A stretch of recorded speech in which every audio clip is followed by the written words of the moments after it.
प्यारे दोस्तों नमस्कार। मुख्य परीक्षक के रूप में आप अपने काम को पूरा करवा रहे होंगे या पूरा कर लिए होंगे। जिन लोगों ने अपना काम पूरा कर लिया है उनके लिए समस्या यह आ रही होगी कि क्या क्या रिकॉर्ड सीबीएसई को भेजें, सीएनएस को क्या रिकॉर्ड दें और क्या अपने पास रखें। तो दोस्तों इस वीडियो में आपको बताएंगे कि आपको अपने पास क्या रिकॉर्ड रखना है और सीएनएस को क्या देना है। यह रिकॉर्ड रख करके आप भविष्य में किसी भी प्रकार की समस्या का समाधान कर पाएंगे और आपको कोई भी परेशानी नहीं आएगी। आइए देखते हैं। एक प्रोफार्मा आपको दिख रहा है, इसको हम थोड़ा सा जूम कर दे रहे हैं। एक आप ऐसे बना लीजिए, देख लिया, आप नीचे लिखा हुआ है फाइल नंबर, ये सब रिकॉर्ड आप लिख लेंगे, डेट, किस डेट को आपने पूरा करवाया। इसके बाद to the assistant secretary CBSE regional office, इस प्रकार से आप ये देख रहे हैं, ऐसा बना लीजिए। और फिर आगे देखिए एनेक्जर आपको प्रोफार्म में मिले होंगे। Annexure 7, annexure 8, annexure 9, annexure 10, annexure 14, annexure 15, 16, 17, 18, 19, 21, 22। Annexure देख करके, नंबरों को देख करके आप घबराइए मत।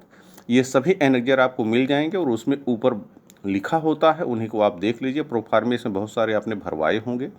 इसमें है क्या, आगे देख लीजिए, डिटेल्स ऑफ एनेक्जर। इन इसमें एनेक्जर में क्या लिखा हुआ है ये देख लीजिए। एक है ये, इस तो एनेक्जर नहीं है, आप वैसे ही लिख लेंगे। 7 एनवल्स कंटेनिंग, वही जो प्रपत्र हैं आपके, जो अवार्ड लिस्ट है, ये तो आपने तैयार कर लिया होगा।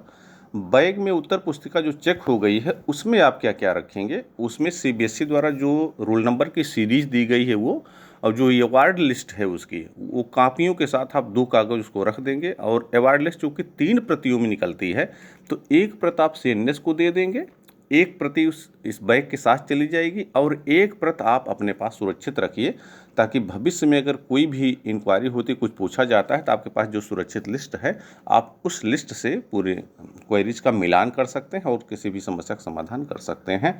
दूसरा देखिए क्या है, certificates of AHG examiner coordinators. उसके बाद है no relation certificate, mark evaluation summary report. ये आपने शुरू में मार्क जो करवाया था उसकी रिपोर्ट आपने बनाई होगी, उसको भी आपको सुरक्षित रखना है। रिपोर्ट ऑफ हेड एग्जामिनर, ये रिपोर्ट एग्जामिनर की बनती है। Assessment report of sub examiners, variation sheets, century list, proforma for record of evaluated answer books, report of examiners, certificate of evaluator coordinator, proforma for coordinators, proforma for completion of errors committed by evaluator. अगर मूल्यांकन के समय कोई गलतियां हुई हैं उनका proforma हरा है, सब बहुत कम होता है।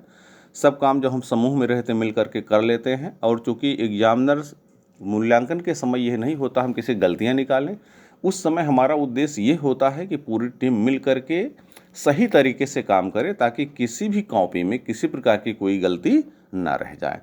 इसके बाद बैग जो आपको मिले थे, जितने भी बैग मिले थे, उन बैगों को आप ये सब कागज़ भर करके लिख लेंगे और कितने रोल नंबर से कितने रोल नंबर तक किस बैग में है उसका आप एक इस प्रकार से समरी बना लेंगे। रोल नंबर यहाँ से लेके यहाँ तक, बैग नंबर ये जो नंबर उन्होंने दिया था उसमें कहाँ से कहाँ रोल नंबर लिखा है, फिर बैग नंबर 3, बैग नंबर 4, जितने बैग आपको मिले थे उन बैगों में कितने रोल नंबर आपने रखे हुए हैं वो उस रोल नंबर को पूरा लिख करके इसमें रख दीजिए।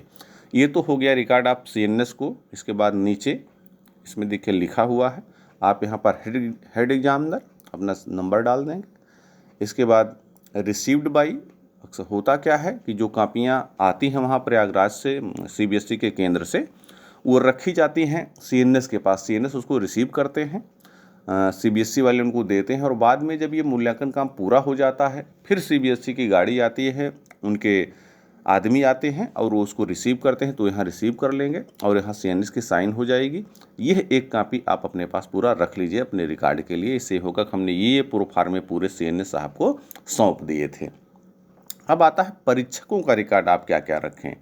आपके साथ परीक्षक जो लगे हुए थे उनका एग्जामिनर्स बैंक डिटेल्स, परीक्षक ही नहीं, परीक्षक, कोऑर्डिनेटर और ऑफिस असिस्टेंट, जितने भी लोग आपको मिले थे उनका बैंक डिटेल आप पूरा रख लीजिए। IFSC code, Oasis number, mobile number, ये पूरा रिकॉर्ड रख लीजिए।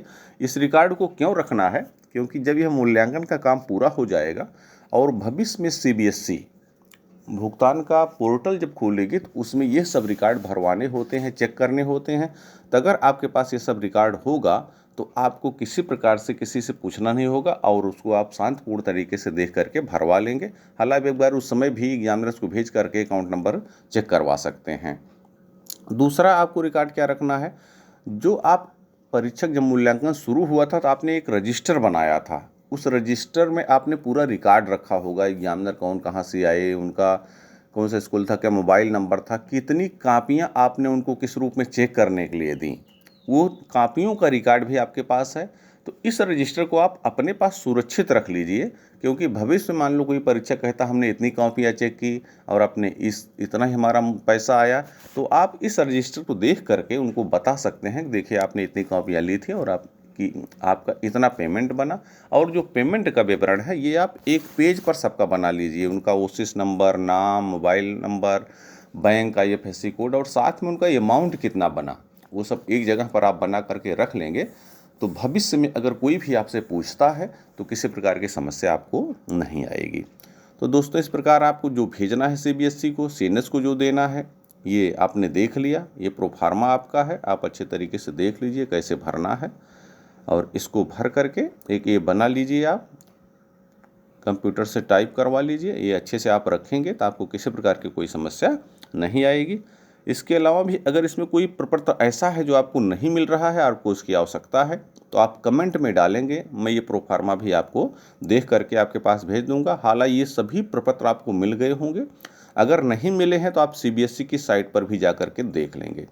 तो इस प्रकार से दोस्तों मूल्यांकन का काम अच्छी तरीके से पूरा हो जाएगा और ये रिकॉर्ड अगर आप अपने पास रखेंगे तो भविष्य में किसी प्रकार की कोई समस्या आने पर, हालांकि कोई समस्या आएगी नहीं, अगर आती है तो आप इसको देख करके उस समस्या का निवारण कर पाएंगे और कोई भी परेशानी आपको नहीं आएगी।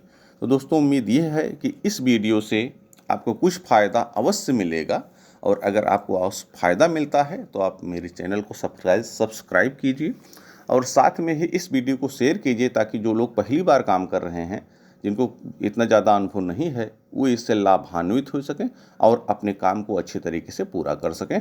धन्यवाद दोस्तों।